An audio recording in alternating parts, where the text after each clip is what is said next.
Come on in, come on in, come on in. All geeks are welcome in this space. Let's learn together and seek his face.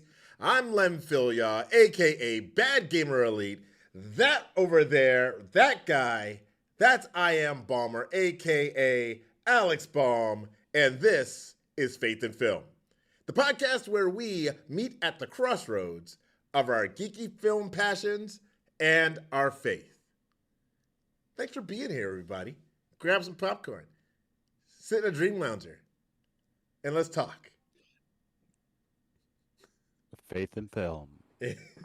Afternoons. Oh. I don't know. I don't have the that radio announcer voice. But yeah, that's so there's a title for today's episode, like as we start recording. Yeah. Normally it's like the last thing, but we have a title. What's today's title? Today's title is Make a Joyful Bangarang, right? Why did we say yes? Make a joyful bangarang? It's like joyful noise. Make a joyful noise unto the Lord. Yes. All right, I turned blurps off now because I don't want you jokers messing around with us during the thing. So, yes, Bangarang is a pretty key concept in today's movie. And what movie is that? Hook. Hook. You guys, if you didn't already know just from the sound, or just from us saying Bangarang, no, we are not talking Skrillex. So I was today years old when I found out that Bangarang is actually a Jamaican slang word. So it's not unique for this movie. Yeah. It's a Jamaican slang word for uproar, disorder, or disturbance. Yes. I learned that several years after I'd seen the movie, but I did learn that. Yeah. That's cool.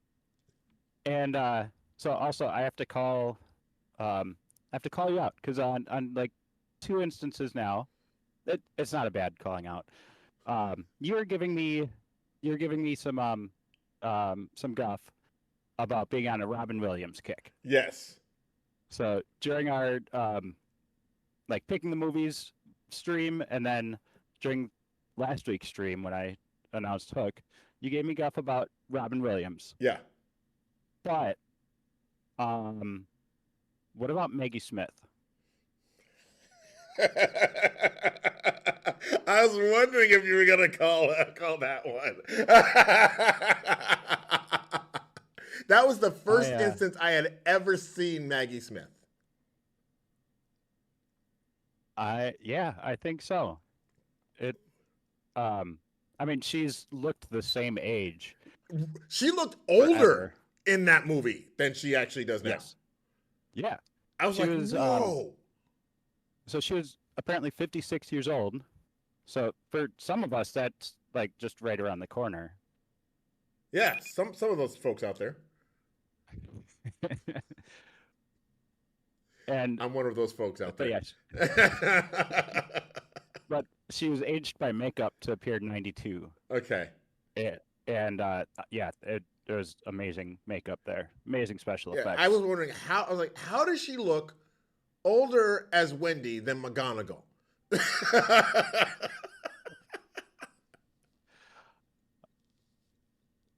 Yeah. That was crazy sauce, man. Yeah, she's amazing. Dame Maggie Smith. So, yeah, I forgot she was in the movie, and that, she's been in so many things. Dude, she's been all over. And that kind of brings me to the first point of like the danger of forgetting.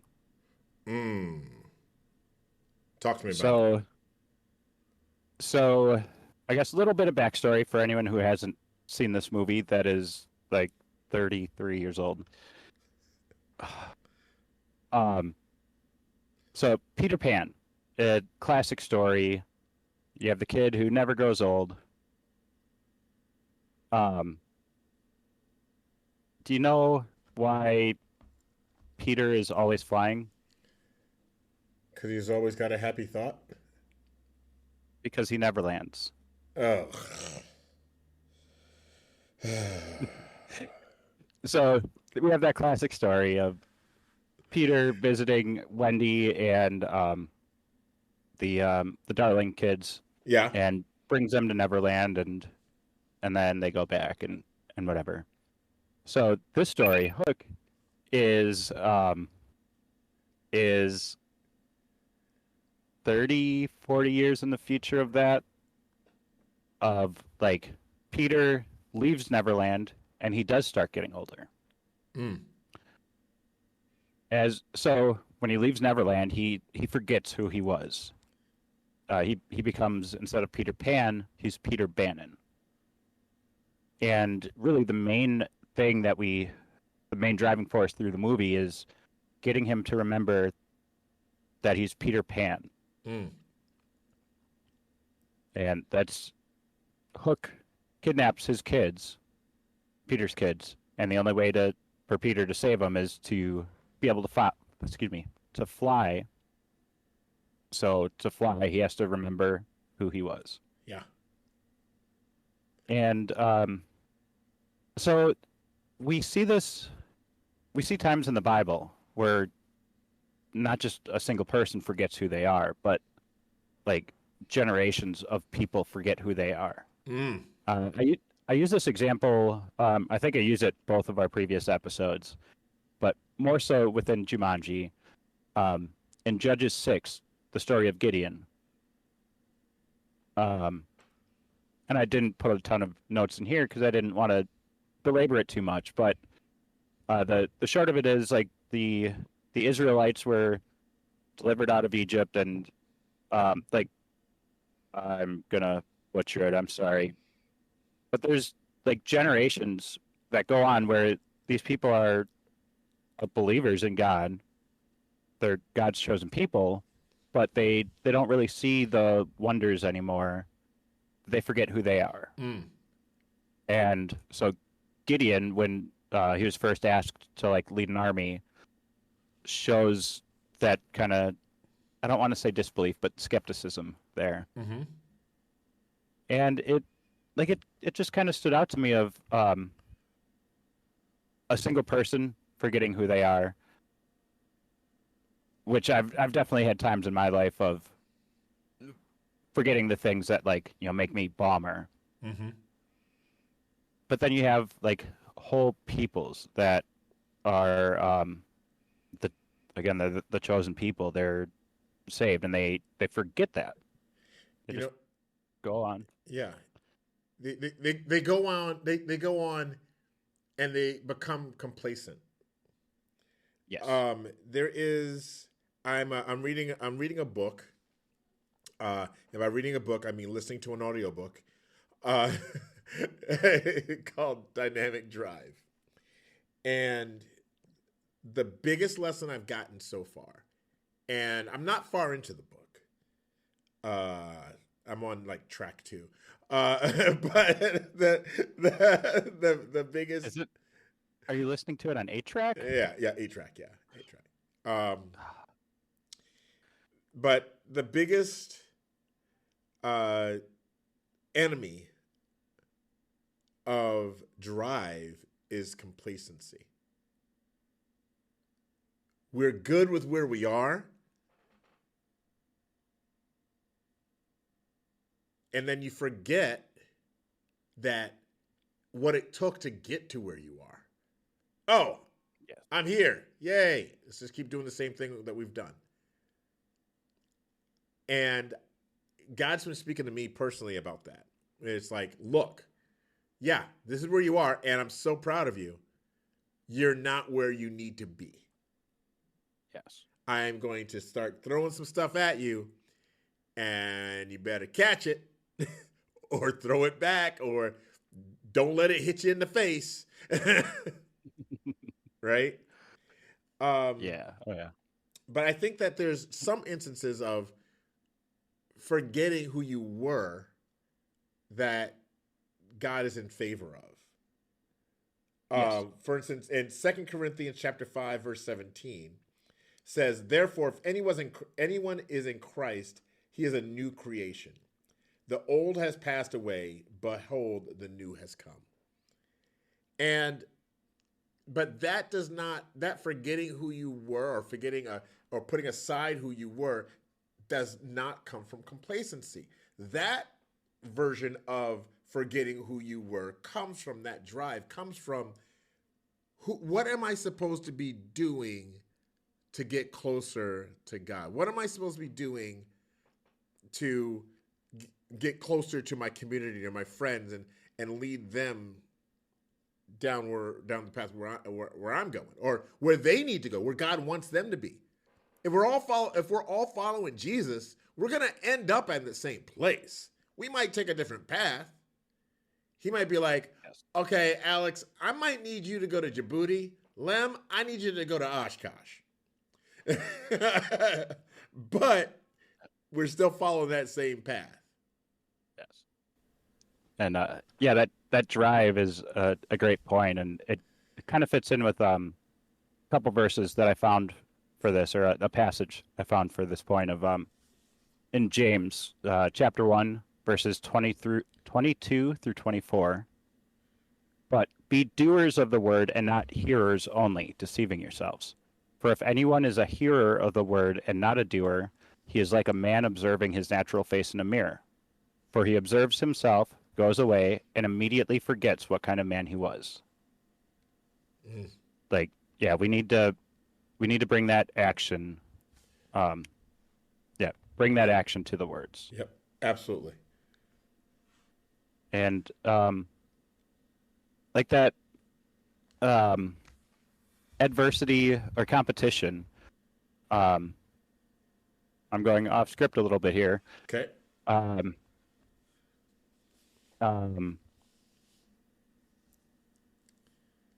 There's a scene that stood out to me today. It was one of my favorite scenes when I watched this movie 30 years ago. There's actually a lot about this movie that hits different as a dad than Oh, as a kid. absolutely. Absolutely. So they're at the table, and there's like, it's all the invisible food there, and Rufio and Peter start going back and forth with these insults, and I contend that it's like the second best exchange of insults between two people in a movie. Like, it's second only to The Sandlot.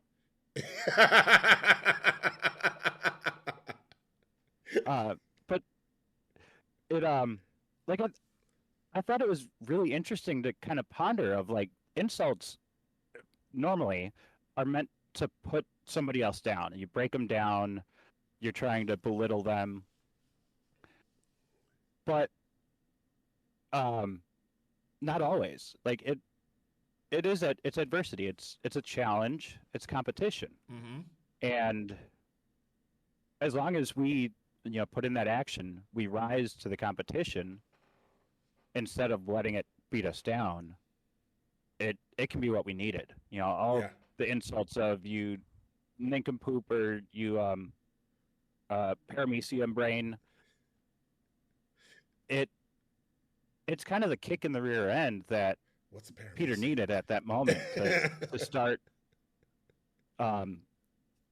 being able to see the food, and you're doing and to have a food fight. Yes, yes.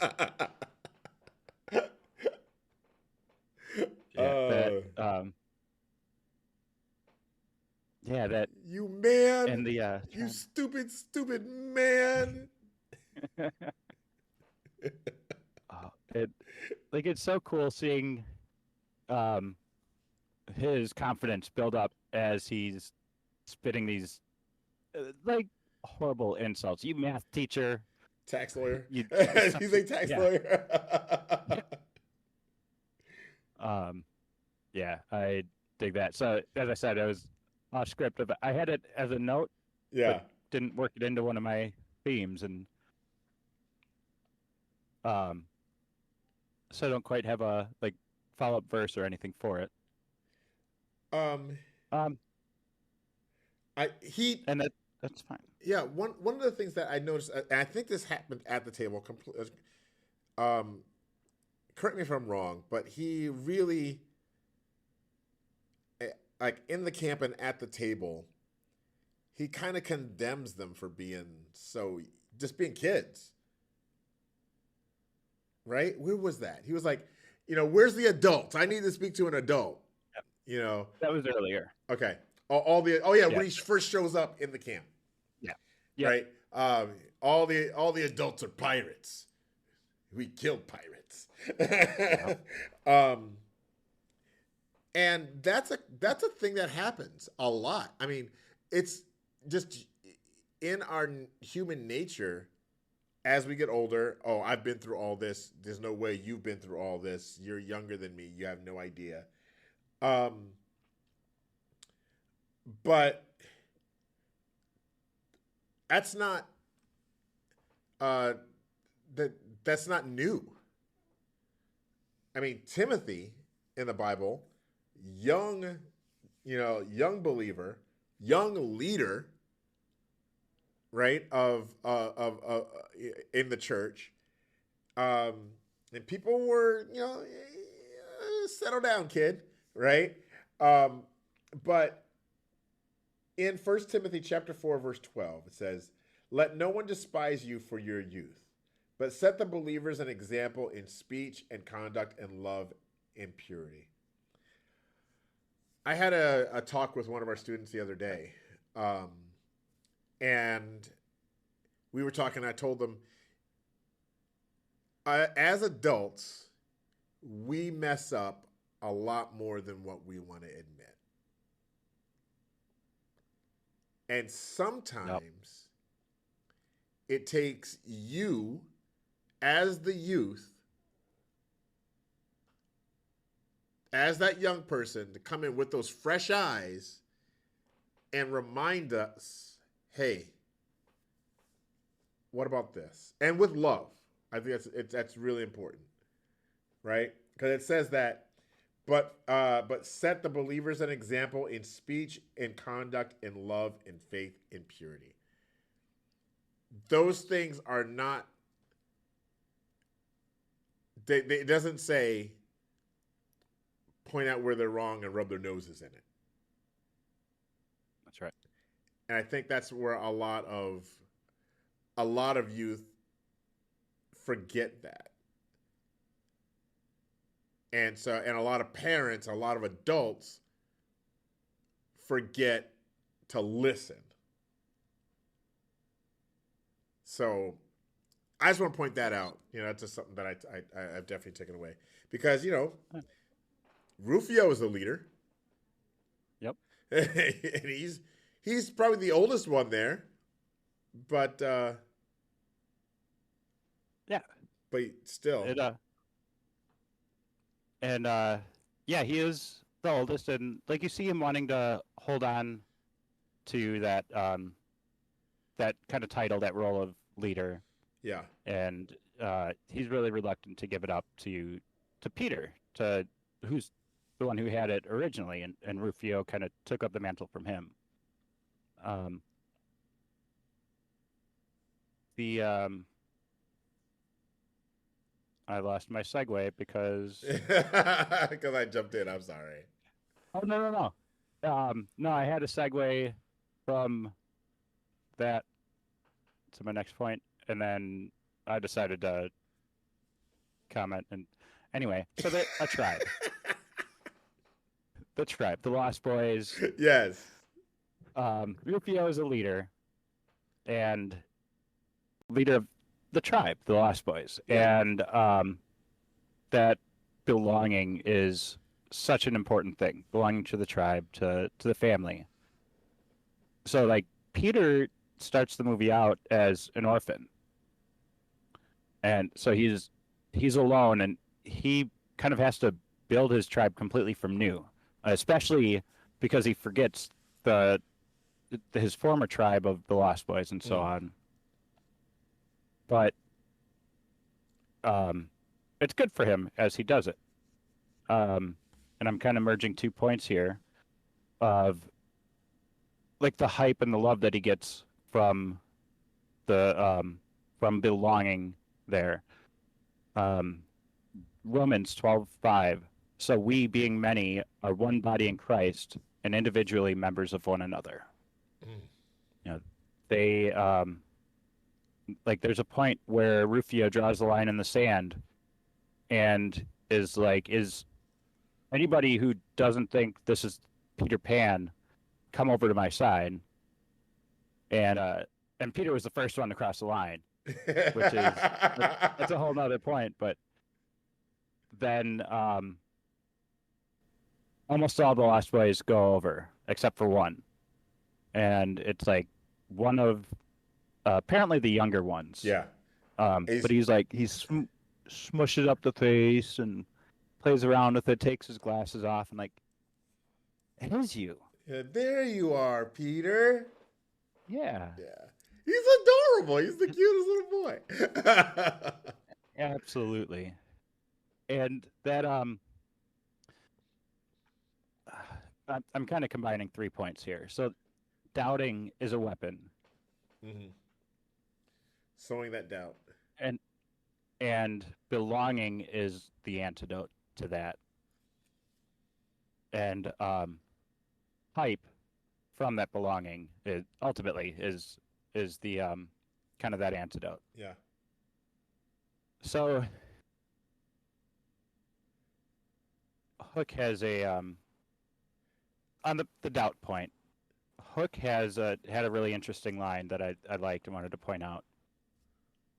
So this is when Peter very first comes back to Neverland, and he was disguised as a pirate on the ship, and then he sees his kids kidnapped. He gets out of the disguise and goes up to Hook. Hook sees him, and Hook is like, "Is it you, my great and worthy opponent? But it can't be. Not this pitiful, spineless, pasty, bloated codfish I see before me. You're not even a shadow of Peter Pan." And the mention of Peter's shadow I thought was interesting. Like, he doesn't have a shadow. Yeah. Wait, he does have a shadow, but it's its own. Yeah. But that negative self-talk, self-doubt, like even kind of shortly after that, Tinkerbell is rooting for Peter to remember who he is and be who he is. But then even Hook and Smee and these pirates that are the enemies of Peter are like kind of rooting for him to be able to fly, to remember who he was. Because that's how they get their battle. They want their battle. Exactly. Yeah. So do you have any examples? Sorry, I'm going to step back half a second. Yeah. We see a lot of times throughout the movie both those external naysayers and then internally Peter being a naysayer for himself. That negative self-talk there of, I'm just a lawyer, I'm old, I'm whatever. So do you have any examples when like an adversary or a naysayer of yours put doubt into your mind, and that you saw saw actual effects Absolutely. of it rather than maybe for years. I used to be a corporate trainer, and I was regarded as one of the best trainers in our organization. And one of our clients sent somebody over to do reviews of our trainers. And like even the client said to us, like, look, you guys are awesome. Lem, we know we got this. We've been in your classes when you teach this. This is a formality that we have to do this because we have people that are not following what we're doing and not putting it into real world examples so people understand it and can succeed. But you got this. Well, this trainer, for some reason, had a vendetta against me. I have never met this person before. I just did what I always did, and I got probably the worst review that we could ever get. And my confidence was shot. Yeah. Literally for at least 7 years. Wow. I was always questioning, am I good enough? I don't know if you guys have seen Inside Out 2, but oh my gosh, that when she had that doubt and that anxiety, I'm not good enough. I was like, oh my gosh, get out of my head, Pixar. Please. Yes. Yep. 1000%. And Yeah. how about examples of you being that naysayer? You mean today or at all? Yeah. How many times this week? How many times are we talking about? Yeah. And, Like, yeah. but at the end of the day, that it's not good for you. It's not truth, is it? No, not truth. And that's why we talked about this. I want to say we talked about this on Saturday, where God put people in my life, even through recent events, to remind me of who I am, who I actually am, not what other people say that I am, but who I actually am. Yes. And it's so important of having those people that remind you of that. Yeah. Having the hype men. Yeah. And not to just blow smoke, but to even confront you on things. Like confront you even in those senses when you're doubting yourself. Shut up. Listen to me. You know? Yes. Not to blow smoke, but to say, yes, this right here, this piece right here could be better. But I need you to look over here too. Yeah. Yes. I had a point on that belonging, though. Yeah, You mentioned belonging. Yeah. That right there, like you said, that's part of your tribe. Your tribe are actually the people that will take that fault and help you through it. Not just point it out and leave it alone. But or push you and drag you through it even more. Yeah, it's here's the fault, and here's how we can make it, how we can get through that fault. And even if that fault is something that is, if that fault is something that might be able to be, I don't want to say looked over, but it doesn't have to be dwelled on, right? Because that sense of belonging, in Galatians chapter 3, verse 28, the book of Galatians chapter 3, verse 28 says, there's neither Jew nor Greek, there's neither slave nor free, there's neither male nor female, for you are all in one Christ Jesus. It's saying, yes, there might be differences, but those don't matter because we are all in Christ Jesus. And that's important. That's the part that we need to focus on, right? And I know that we have folks that visit us in our chats that aren't believers. And I know that we have folks that are. We have people that are seeking. We have people that have found. We have people that just like to play Fortnite,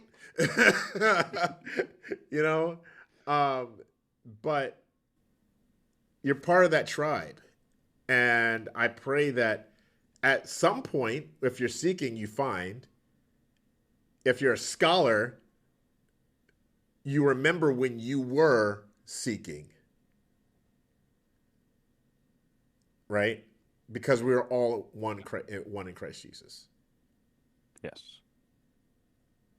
So Nice. it's a bit much. I went on a tangent. I'm sorry. No, that's good. Um, I was debating if I wanted to bring up a final point because that's Oh, we are such a running good into point. time, aren't we? Yeah. Um, I'm gonna do it. So yeah, the because I introduced it already, the height. Yes. So um, early in the movie, Smee struck me as a pretty awesome hype man, as he's Oh yeah. introducing Hook.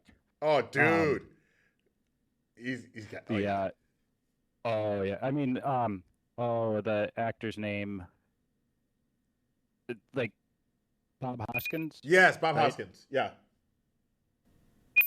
Um, it I mean I think he was perfect for that, just for one, and like has a good powerful voice and demeanor and whatnot, Yeah. and then also the words of it, the you know, talking about Hook's deeds and putting jokes in there, and even doing another joke when his first joke fell short.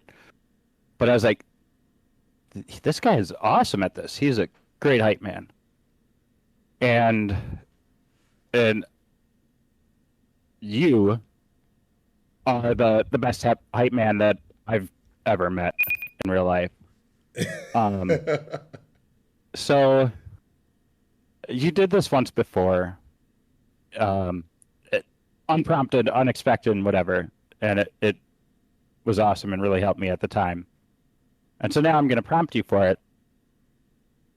Um, can you do an introduction for me as a hype man? For you? Yeah. Okay. Let me think of one here. Ladies and gentlemen, I want to bring to the podcast this one amazing guy. He has served our country and kept our troops healthy and safe. He has brought brought the history of the armed forces to millions of folks around the world. He's the father of two great kids, lucky enough to have a wife that's just even better than him, which is weird. That's almost impossible. I want to bring to the podcast Mr. Alex Ball. Does that work? Thank you. Okay. That works. Yeah. It the uh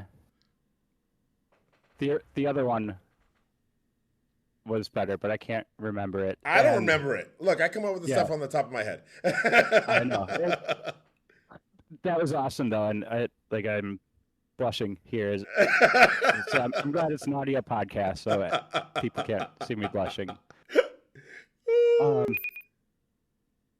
Now, can you do that again, but not for me? Can you do it for Jesus Christ? Oh yeah, bro.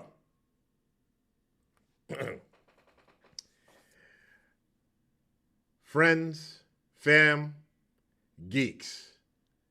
Let me tell you about this guy. This guy who has changed the lives of billions of people. For over 2,000 years, he has personally touched my soul, touched my life, and I know he's touched yours. This guy, you know him as the water walker, the water to wine guy, and you should know him as Lord and Savior of your whole life, creator of the universe. Let's bring to the stage Jesus Christ. Yeah, man. Yes. I can hype Yeah. that. Bruh, come on now. Get me up here It preaching. it I think it's something important that we all remember. Okay. One more. No more. One We're, more. we're, we're, we're over time. Um no, one more. Ah. do you. Come on.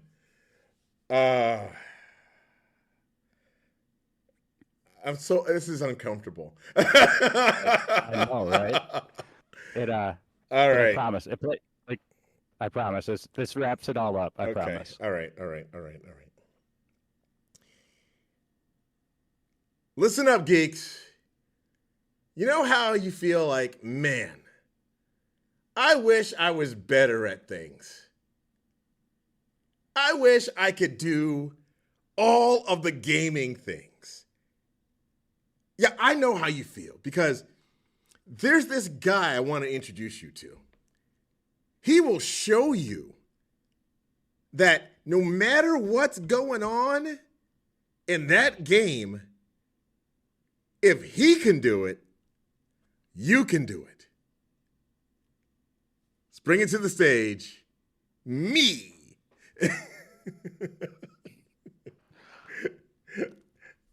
Okay. I photography, father, Yeah. drawer, coloring, clown, juggling, balancing stuff on your face. It Balancing stuff on my just saying face. for the next one you have to do.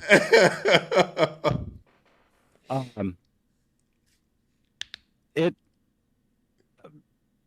so I want to end the episode with this. So like a challenge to everybody listening and watching and here in the chat to be a hype man as much as you can. For your friends, building them up, reinforcing them for your friends, for your parents, for your kids. Bring that same energy to talking about Jesus and his impact in your life, and also do it for yourself too. Like that is how you are going to see the imaginary drumstick, or it's not imaginary, it's invisible. And you're able to have a food fight and how you can fly, second star to the right, straight on to morning. Yes, sir. Yeah. Be hype. Bring the hype. Bring it. Oh, man. Alex, thank you so much, sir. I have one last verse. Oh, one last verse. Let's go. Yeah. Yeah, so that's how you see the invisible food. And we see in Hebrews 11, chapter 11, verse 1. Now, faith is the substance of things hoped for, the evidence of things not seen. It's that faith, hype, faith. I don't know, something. It was such a good run. Yeah. No. I can see it. There's a correlation between the hype and the faith, because let's say that I'm introducing an artist on stage at Life Fest, right? Yes. I'm hyping them up because I have the faith that their performance, even if I've never heard them before, but I know that our director and our artist relations folks bring the best. So I have that faith that they're going to bring a great show and have great messages and be able to just be on that stage to have a wonderful presence. So that hype is backing up my faith. Yes. Yeah. So, cool. Let's see. So next episode, let's do... Are there any from the list that jump out to you?